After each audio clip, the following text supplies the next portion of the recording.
개발자 포트폴리오 쓸 거면 맞다이로 들어와. 맞다이로. 응? 뒤에서 막 깨작깨작 하지 말고. 네, 여러분 안녕 하시렵니까? 네, 큰돌입니다.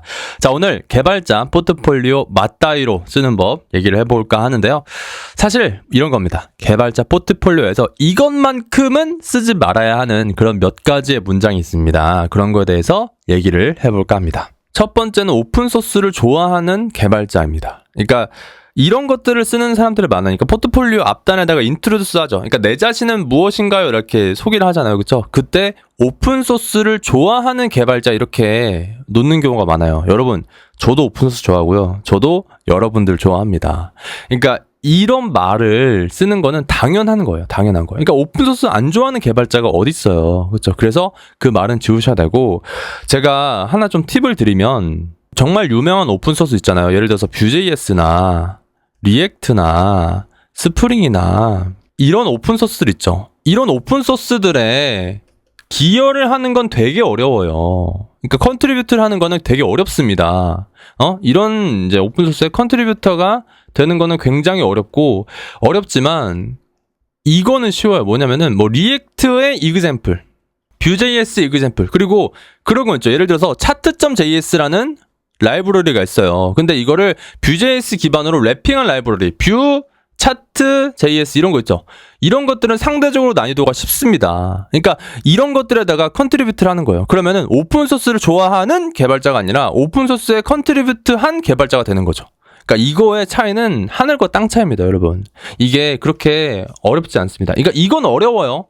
여러분 착각하지 마세요. 이거는 어렵습니다. 근데 이거는 쉽다. 그렇죠? 이걸 한번 시도를 해보시는 게 어떨까 생각을 하고요. 자, 그리고 전화번호를 쓰는 사람이 있는데 이건 뺍시다. 그러니까 여러분, 포트폴리오는 여러분을 나타내는, 여러분들의 장점을 표현하는 요약적인 하나의 글이라고 생각을 하시면 돼요. 근데 보통 전화번호 쓰는 경우도 많은데 전화번호 말고 일단 메일을 적잖아요. 그렇죠? 그러니까 메일을 썼으면 전화번호를 지우셔야 돼요. 컨택트는 전화번호를 하지 않고 메일로도 충분히 왔다 갔다 합니다.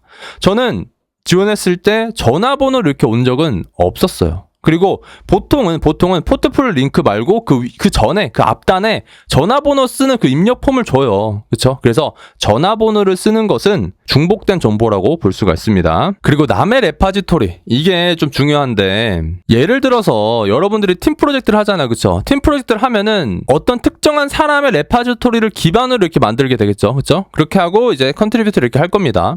근데 이거를 이력서에 넣을 때도요, 이 레파지토리를 그대로 링크 다시는 분들이 있어요. 이거 진짜 하면 안 됩니다. 왜냐면은 봐요. 자, 이러한 어떤 링크는, 그러니까 이런 페이지는 사실은 팀을 위한 페이지죠.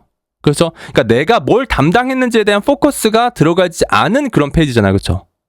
이거를 여러분들 그냥 자신의 레파지토리로 포크 뜬 다음에 커스터마이징 하는 거예요. 그러니까 팀은 이렇게 했는데 내가 이 프로젝트에서 어떤 것을 담당했는지에 대한 것을 포커스를 맞춰서 써야 되는 거예요. 그러니까 면접관이 봐요. 면접관이 다 와가지고 봤는데, 아니, 그러니까 볼 수가 없는 거야. 그러니까 나는 이제 이런 프로젝트가 있는 건 알겠어. 근데 여기서 이 사람이 뭘 담당했는가? 뭐 알 수가 없잖아요. 그렇죠? 그러니까 이런 것들을 알려주는 거를 이제 포크 떠가지고 커스터마이징 하면은 조금 더 이제 명료한 그런 데이터가 된다라고 생각을 하고요. 그리고 해요 뭐 이런 거 있잖아요. 그러니까 맞춤법 있잖아요. 이런 거 조금씩 틀리는 분들이 있어요. 그러니까 띄어쓰기 이런 것들. 그러니까 이게 되게 약간 사소한 차이지만 맞춤법을 잘 맞추면 이 사람 좀 일을 잘한다. 약간 좀 착실하게 한다라는 느낌을 줍니다. 그러니까 이거를 초장에 면접을 보기 전에 포트폴리오를 낼 때 그때 맞춤법을 틀리면 이 사람 뭐지? 그러니까 이렇게 약간 의문점을 가질 수가 있다는 거죠. 맞춤법은 우리가 일일이 보면서 판단할 수도 있지만 맞춤법 검사기라는 게 있잖아요. 여기 보시면 되게 유명한 맞춤법 검사기 있죠. 그냥 이거 하시면 됩니다. 하시면 되고 오름차순으로 하셔야 됩니다. 그러니까 뭐냐면은 봐요. 자, 제가 2024년에 한 프로젝트가 있고요. 2022년에 한 프로젝트가 있어요. 그러면은 2024년부터 2022 이렇게 가는 거예요. 2022부터 2024가 아니라. 그렇죠? 오름차순으로 하지 말고 내림차순, 최근 순부터 2024부터 이렇게 해야 되는 거예요. 그러니까 여러분들 생각해봐요. 면접관이 궁금해하는 거는 과거의 나가 아니라 지금의 나의 실력인 거예요. 그렇죠? 그래서 최신순부터 하셔야 됩니다. 그리고 합니다. 합니다보다는 한다, 이렇게 요약적으로 표기를 해야 돼요. 제가 자꾸 요약적이라는 걸 강조하는데 예를 들어서 LG, 현대자동차, 현대카드 뜨드드드 하면서 이제 여러 가지 기업이 나와요. 그 다음에 다수 업체에 QA 프로세스에 도입되었습니다. 그러니까 어떤 프로젝트가 이 프로세스에 도입이 됐대. 이거를 어떻게 줄일 수 있을까요? 이렇게 줄일 수가 있습니다. LG U+, 현대 등 다수 업체 QA에 사용돼. 조금 더 명료하죠. 그쵸?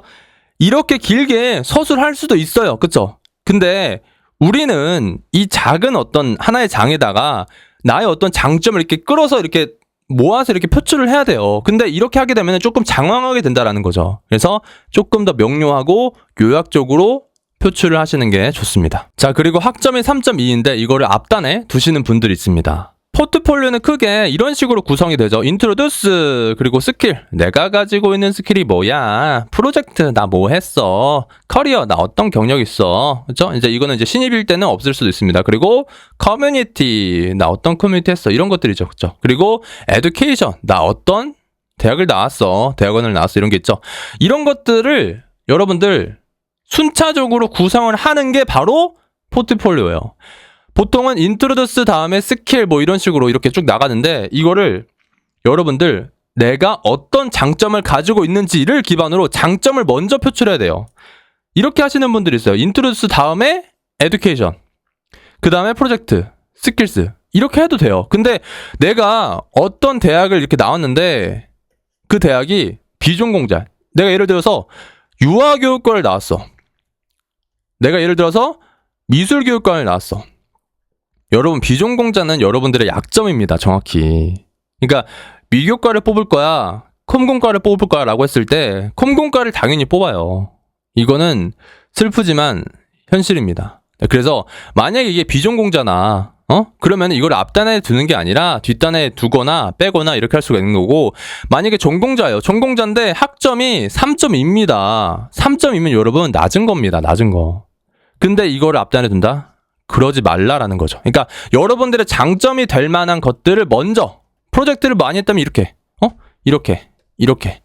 배치하고, 학점이 좀 낮다 그러면 이런 식으로 배치하라라는 겁니다. 장점을 앞장에 둬야 된다라는 거고요. 네, 이렇게 해서 개발자 포트폴리오 맞따위로 쓰는 법에 대해서 얘기를 해봤는데요. 사실 지금 제가 하는 조언들은 정말 저의 경험에서 나오는 조언들입니다. 제 강의 수강생들에 한해서 제가 종종 이벤트를 하거든요. 포트폴리오 이제 첨삭 이벤트를 하곤 하는데 지금까지 한 200개 정도를 했습니다. 200개 정도 첨삭을 하고, 첨삭을 한 뒤에 이제 학생들 중에 이제 일부분이 선생님 저 이번에 네이버 갔다, 이번에 어떤 중견기업에 들어갔는데 정말 도움이 많이 됐다, 이런 어떤 메일이나 연락을 받곤 합니다. 그러니까 실제로 정말 도움이 되는 어떤 코멘트라고 생각을 하고요. 이게 정말 피상적인 그런 게 아니라 정말 경험에서 우러나온 한 200개 정도 200개 정도에서 나온 그런 경험이기 때문에 이것만큼은 안 쓰셨으면 좋겠습니다. 오늘은 여기까지.